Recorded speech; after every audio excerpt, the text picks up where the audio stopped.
I'm Logan Crawford, and right now on the Spotlight Network, we're diving into the challenges of faith, perseverance, and staying true to the path of Christianity. We're talking about an amazing book. It is called Hang in There, Successfully Navigating the Christian Faith, and it's written by a terrific author. His name is Wes Brockway. In the book, he explores the struggles believers face as they drift from their first love of Christ, using the book of Hebrews as a powerful guide. If you've ever felt your faith waver, this is an insightful book that reminds us that we don't hold on to Christ. He holds on to us. We're delighted to have this very talented author join us here today on Spotlight. We thank the team at Atticus Publishing for helping us put him in the spotlight today. And we ask viewers like you to support authors like him by subscribing to our channel and by purchasing his wonderful book. The link is below this interview. And be sure to download the Spotlight Network TV app, streaming on Roku, Apple TV, and Amazon Fire TV. Wes, thanks so much for joining us here today on Spotlight. Great to be with you, Logan. The book is powerful. It's an important book because I think throughout the course or the journeys of our lives, we sometimes do drift from our faith, particularly when we should be using faith to shield us most, which is during hard times. Don't you think? Absolutely. Why do you think that people, when they most need Jesus, are more likely to turn their back against him?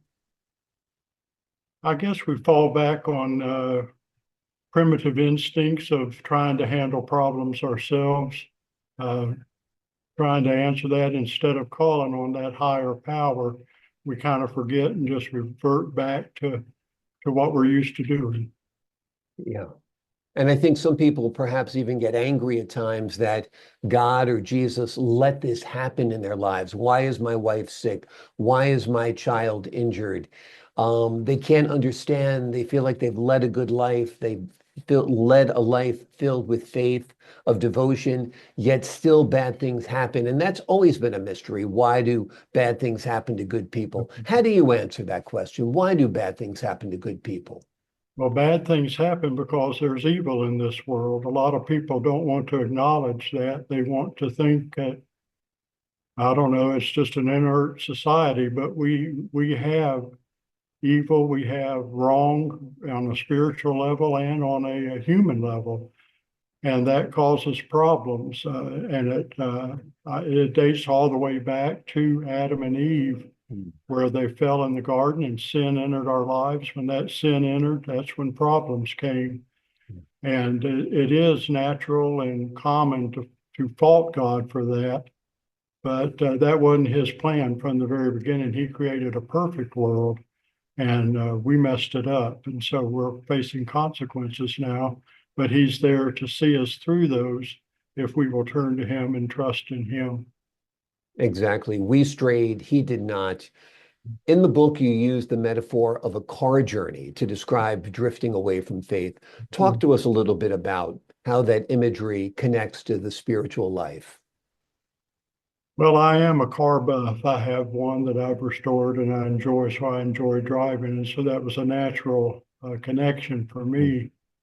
But I did see it when I started writing the book as taking a path, taking a road with multiple turns and curves and problems. And so I wanted to connect the themes of the book of Hebrews to those driving, and how ultimately, if we do not correct our course, we will end up crashing and having more and more trouble. So it was natural for me to use that metaphor in describing the book.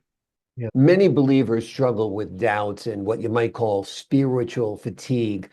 Tell us the type of encouragement your book, Hang in There, offers to those who are feeling distant from God.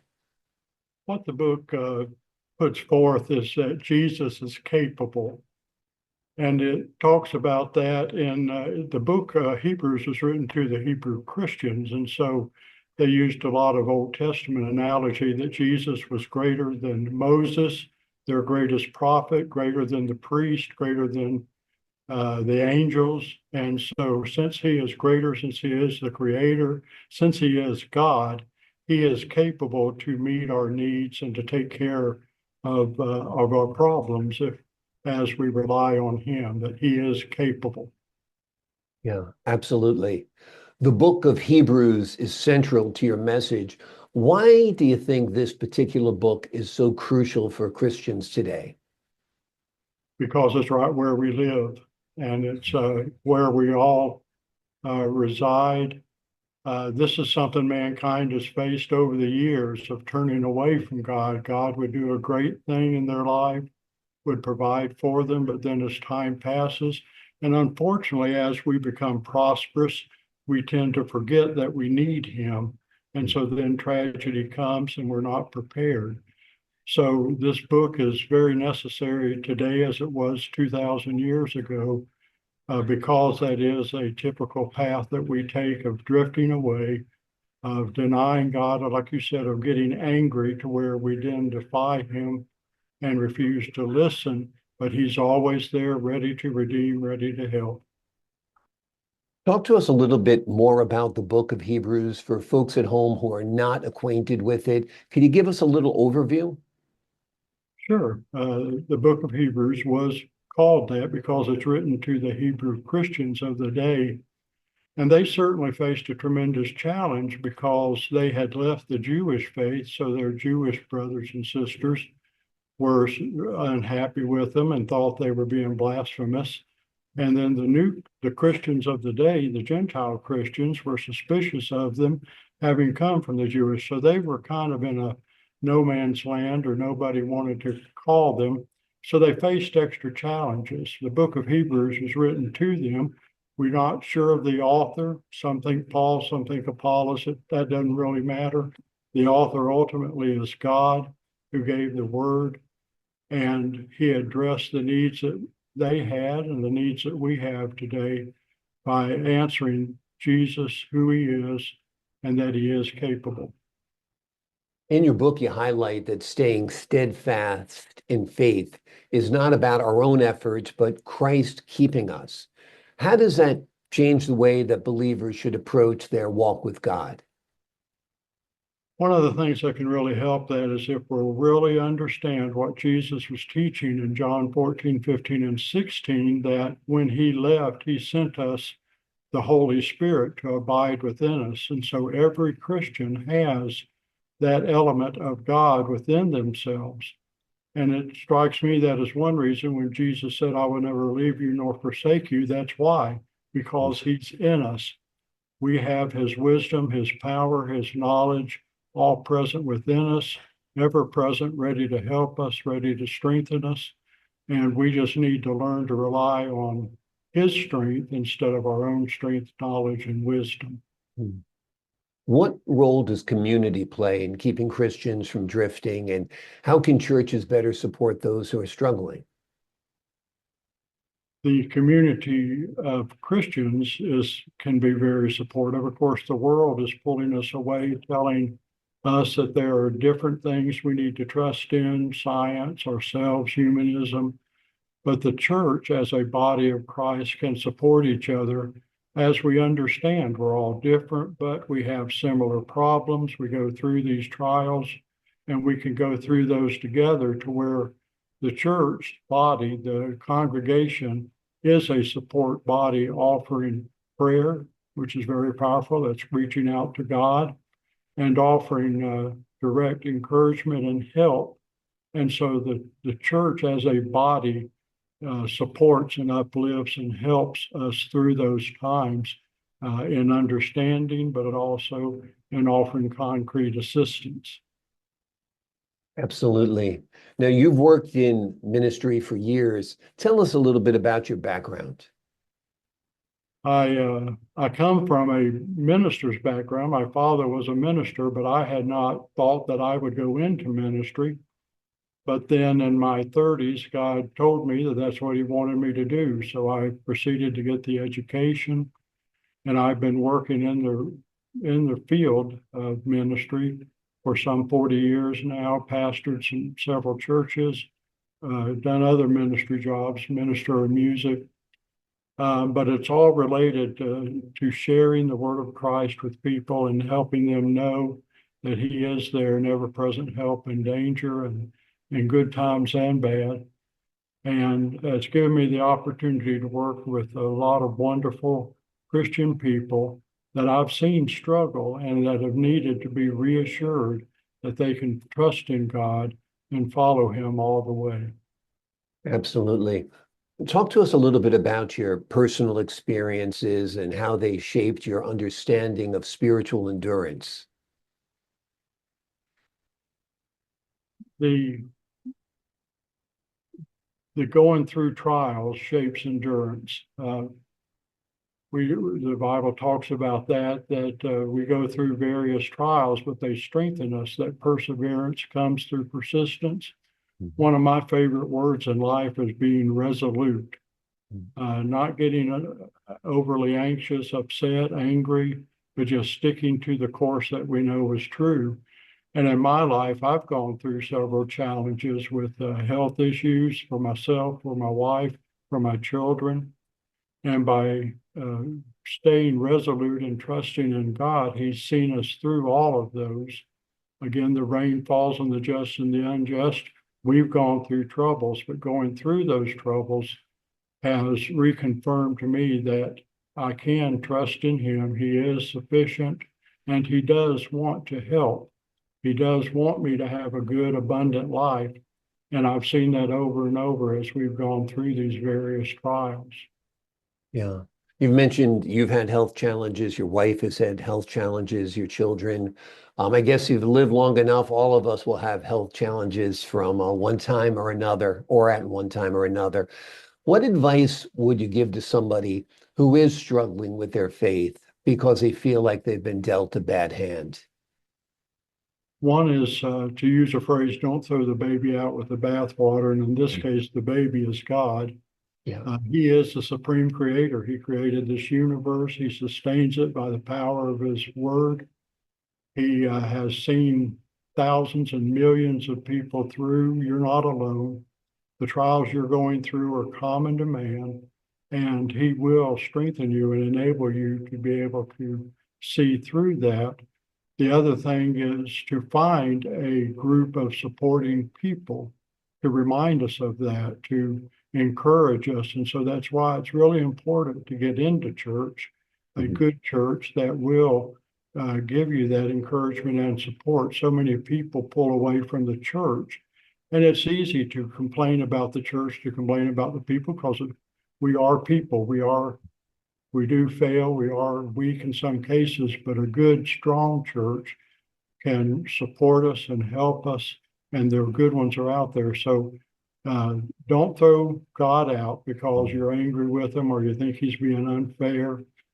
He doesn't want it to be that way for you. He wants you to have a good, happy life, and you can find a good support group. We humans are social creatures. We need a support group, whether it's losing weight, whether it's maintaining our faith, getting our finances in order. And so a church is very helpful there. But the bottom line is God is the answer to stay with him.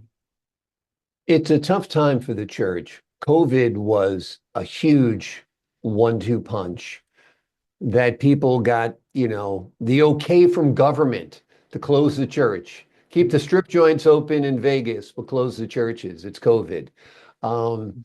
Have the churches fully rebounded from that? Not at all. Most churches I know are running about half of what they did before COVID. And the church hadn't really changed. The message is the same. The worship is the same in a good way. There is progression. We are addressing the needs. But people did get into a habit, and worship is a habit. Getting up on Sunday morning or another day of the week, whatever your day is, requires commitment and habit, and people got out of that. But we've also, COVID led us to be a more isolated society. COVID, smartphones, unfortunately, we don't interact the way we used to, and that draws us away from being part of a body. From what I understand, it's not just churches, but other groups. civic groups have trouble with getting membership because people are just so isolated and staying in their homes and aren't joining. And we're losing out on a vast resource there in churches and in other groups because of that. And COVID, yes, absolutely helped. And no, we've not recovered yet. Yeah, even workplaces, it's almost impossible for employers to get employees to go to work. People fell out of the habit of getting together with other human beings very, very quickly, unfortunately. We've lost a lot of a long-term mentality. If things don't happen quickly, then we want to chuck it and go to try to do something else. And we used to have more of a mentality of sticking to a problem and working it out. And just what it entails as far as earning and staying with a job, that it takes time to develop your reputation, your appreciation by showing what you can do. And so, yes, we've turned away from all of that, looking for a quick answer. And a lot of times the answers aren't quick. They Yeah. take delving. One of my favorite verses out of Proverbs is, it is the glory of God to conceal a matter and the glory of a king to seek it out. He wants us to seek him, and that's where we found value. We know if we're handed everything on a silver platter easily, we don't appreciate it. But those things that we work for and strive for hold value to us and become a part of us very intrinsically, that doesn't go away. Another challenge that the church and Christ's community faces today, I think more than ever before, is the media. Um, Absolute garbage put on television and in films, depravity, deviancy. It's unbelievable. Christians are made to be a punchline, made to be a joke. Jesus himself is made to be a punchline, is made to be a joke. If other religious figures were um, sullied like Jesus is, there'd be people burning, other people in the streets to protest. Why do you think Christianity is so under assault? And like I said, it's from the deviants in Hollywood. I mean, look at Harvey Feinstein. Look what he's accused of, and he's not alone. What do you make of this depravity in Hollywood that mocks Christianity? Really, we are reaping what we've sowed. One thing you get possibly by being older, but from education, is you learn that this has been going on for a long time. There's been depravity. The Roman civilization was filled with depravity. And that's where we need to understand man has at its basic core, a sinful nature. We seek out sinful things that are wrong. We seek personal pleasure, lascivious type pleasure, and we seek to elevate ourselves over others instead of caring about others. This has been mankind forever. But we used to have a society where it was considered the right thing to go to church. If you weren't in church on Sunday morning, you were a heathen or a pagan. And people, now I tell my church that people out there today think if you're in church on Sunday morning, you're stupid for not sleeping in. It's a complete change in mentality. And yes, it's been fostered by all this anti-God rhetoric. And seeking through pleasure is what it boils down to, and it appeals to us. The path of God is a journey, it is a growth, but He is taking us to a supreme ending that we cannot match within ourselves and will never get. And so He has taken this long-term eternal approach, whereas we're looking day to day as to what's going to give us pleasure today, make life easy today. Yeah, absolutely. Shame has been put out of style. Nothing is shameful anymore. And there should be some shame in this world. There is shameful behavior. And I don't think you're being judgmental, but I think it is okay to have judgments about people and things and ideas. I feel the political scene today has vilified Christianity. I feel there's many progressives on the left who say if you are pro-marriage, heterosexual marriage, if you are anti-abortion, well, you're an extremist. They have lumped Christianity into this extreme right category that they say are basically terrorists. And that's not an exaggeration. That's the God's honest truth. We basically it boils down to because we're telling them their lifestyle is wrong. And none of us like to hear that we're wrong, but we do need that. And we do have a misunderstanding about judgment. We're not supposed to be condemning of a person. We don't have the position to say they're not worthy of salvation, redemption, or eternal life. That's God's and God's alone. But we are to judge right and wrong, and we're stupid to think we shouldn't be able to call out what is wrong and to expect people to change to the right. But that does go against us personally, and we Christians too much have bought into that wokeness of not saying that's a wrong behavior. You know, I used to try to tell my children, you're not stupid, but you did something stupid. Yeah, And we can say that to people. You're not an evil, awful person, but you're not doing things the right way. There is a right way to do things.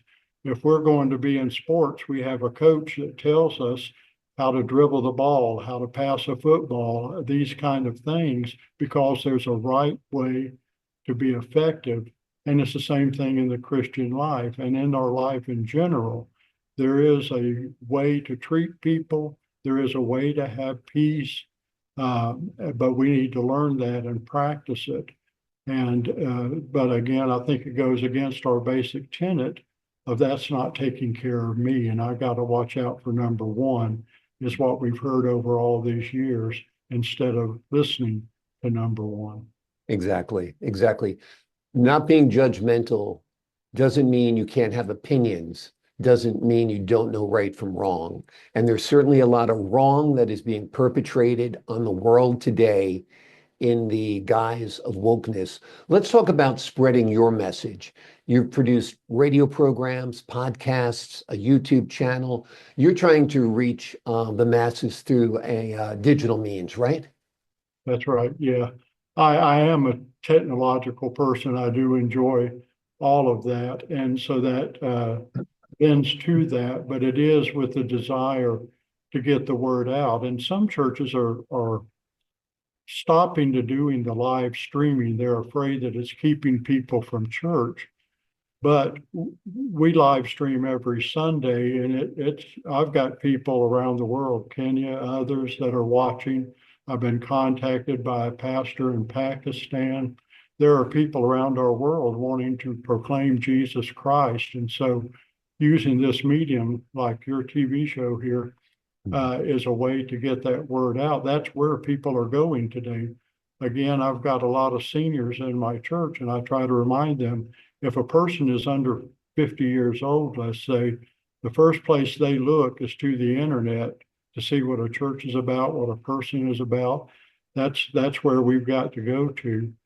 And so we need to get that word out. And yes, we need to use every aspect. So I've tried to incorporate in writing a book and doing the live stream and doing a podcast and making that available. And people are picking it up and paying attention to that. So I pray it's God's word that's important. And he says his word will not return unto him void. And so I believe that as they listen, that God will use that to help them see what they need to see, whatever it is they're facing. Exactly. And it's great that there's a digital recording of your sermons out there, of your advice out there, of your discussions out there. I know you work a lot of hours are put into preparing your sermon for Sunday, and to spread it among the flock, among the congregation is great. but to be able to reach the masses as well, I think is wonderful for sure. Before we leave you today, what do you hope readers take away from your book? That assurance that, yes, life is tough. There are many turns in the road that we face, but there is one who will sustain them through all of that. And that is Jehovah God, the one who created this universe, the one who created them, who formed them wonderfully and fearfully. He has their best interest in heart. We don't understand what he does many times, most of the time, but we can trust that he is a good father looking out for us. And so I would hope my book would help them to stick to that truth, even through the hard times, and not drift away, but stay true to the faith, because the faith will see them through. The wonderful and important message, and it is reiterated, of course, in Wes's powerful book. It is called Hang in There, Successfully Navigating the Christian Faith. In the book, the author explores the struggles believers face as they drift from their first love of Christ, using the book of Hebrews as a powerful guide. If you've ever felt your faith waver, this insightful book reminds us that we don't hold on to Christ. He holds on to us. It's an important message. It's a beautiful book. It is certainly faith affirming. Wes, thank you so much for joining us here today on Spotlight. Thank you very much for this opportunity. I appreciate your time, sir. And to the folks at home, I'm Logan Crawford, thanking you for your time this time. Until next time on Spotlight.